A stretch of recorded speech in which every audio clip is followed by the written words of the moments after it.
Elon Musk revealed how he has become a big problem for the Republican Party on various issues, but most importantly about the immigration crisis. And Musk exposed very unexpected situation in his conflict with very influential Republicans, especially after laying down arguments on how to solve the immigration crisis.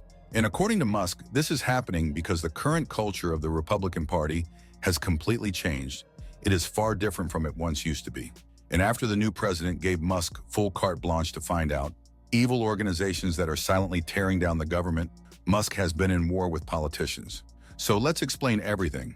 So Elon Musk made it clear on Twitter that he is turning the current state Republican Party and its status quo upside down, especially after new disagreement about immigration crisis.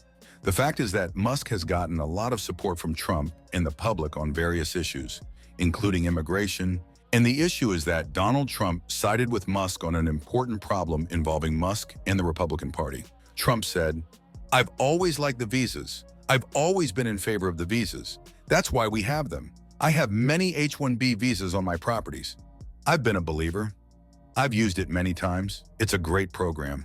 Trump made a very unexpected decision and went against everyone when he appeared to align with Elon Musk and Vivek Ramaswamy in supporting the H-1B visa program, which permits skilled foreign workers to enter the United States. What's even more important, it appears that Musk has support from most of the conservatives, especially on issues like solving the immigration crisis. The response to this issue would have been different 15, 20 years ago from conservatives. But it's clear now that the culture within the party has clearly changed, and now there are different ideas that are popular within a party. For example, Trump, in an interview, expressed support for the H-1B program, noting that he has always liked it. And so, on X, Musk expressed concern over a permanent shortage of excellent engineering talent in the country, which he called the fundamental limiting factor in Silicon Valley. Mario Naufal, a businessman and influencer, quoted Musk's statement and highlighted that the U.S. semiconductor industry alone would need over 160,000 engineers by 2032, citing McKinsey and Company. Musk responded, "No, we need more like double that number yesterday." He added, "The number of people who are super talented engineers and super motivated in the USA is far too low." Musk compared the U.S. economy to a professional sports team, stating, "If you want your team to win the championship, you need to recruit top talent wherever they may be." His remarks drew criticism from immigration restrictions, who argued that tech companies should prioritize finding talent among the 330 million people already in America instead of seeking foreign workers. In response to one user questioning why he would deny job opportunities to Americans, Musk said, "Your understanding of the situation is upside down and backwards."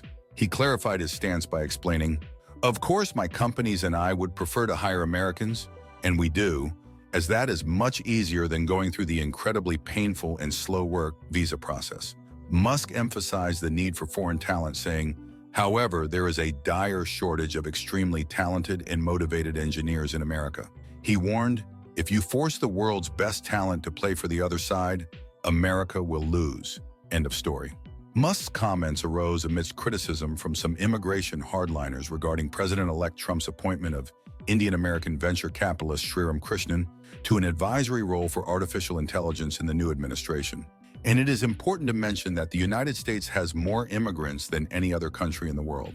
For example, in 2020, over 40 million people living in the United States were born in another country, making up about 1/5 of the world's migrants.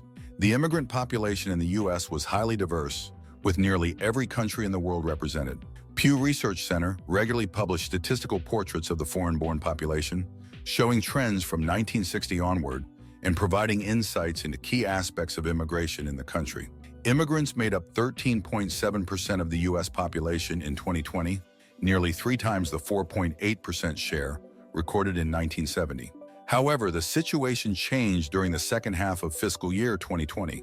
Immigration from abroad dropped by 87%, a decline greater than any recorded in U.S. history for a single year.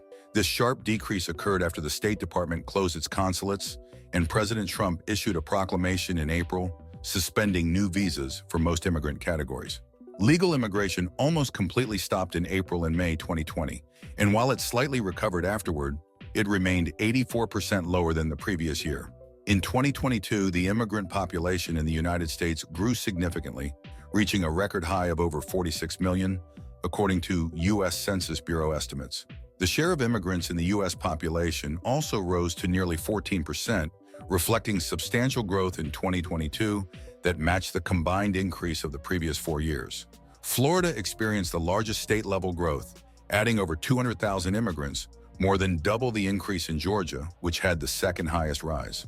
Other states, including Maryland, New Jersey, and Iowa, also saw notable increases, supported by existing immigrant communities and resources. The data from 2022 highlighted a shift in the origins and qualifications of immigrants. There was a significant rise in the number of immigrants from Latin America and Asia, with many new arrivals holding undergraduate or postgraduate degrees. This contradicted stereotypes that immigrants were mostly low-skilled. In 2023, Elon Musk talked about solving the immigration crisis and said, "I think we should significantly increase legal immigration. If someone has a track record of working hard and hasn't committed crimes, they should be welcomed." The number of immigrants living in the United States grew by approximately 1.6 million, marking the largest single-year increase in the country's immigrant population since 2000. This finding came from a Pew Research Center analysis of newly released data from the U.S. Census Bureau. Despite reaching a new peak in numbers, immigrants made up 14.3% of the total U.S. population in 2023. The United States continued to have the largest immigrant population of any country in the world in 2023. Immigrants came from many nations, with the most common origins being Mexico, India, China, and the Philippines. As of 2024, Musk said about immigration crisis, "Yeah, U.S. immigration is completely backwards, trivial to enter illegally, and nightmarishly difficult to enter legally. I strongly support increasing and expediting legal immigration." In March, the immigrant population in the United States, including both legal and illegal immigrants, reached a record high of 51.6 million, making up 15.6% of the total U.S. population. And that's why Elon Musk has expressed significant concern about the immigration crisis and wants to solve this issue once and for all. He has advocated for a balanced approach that combines compassion with practicality, proposing solutions that include leveraging advanced technologies like AI and robotics to enhance border security and streamline processing for legal immigration. If we look at the current situation, Musk and Republicans are in a big conflict power struggle where Musk is outmaneuvering even Republican power players in key struggles for control over legislations about immigration and public discourse about how it should be solved.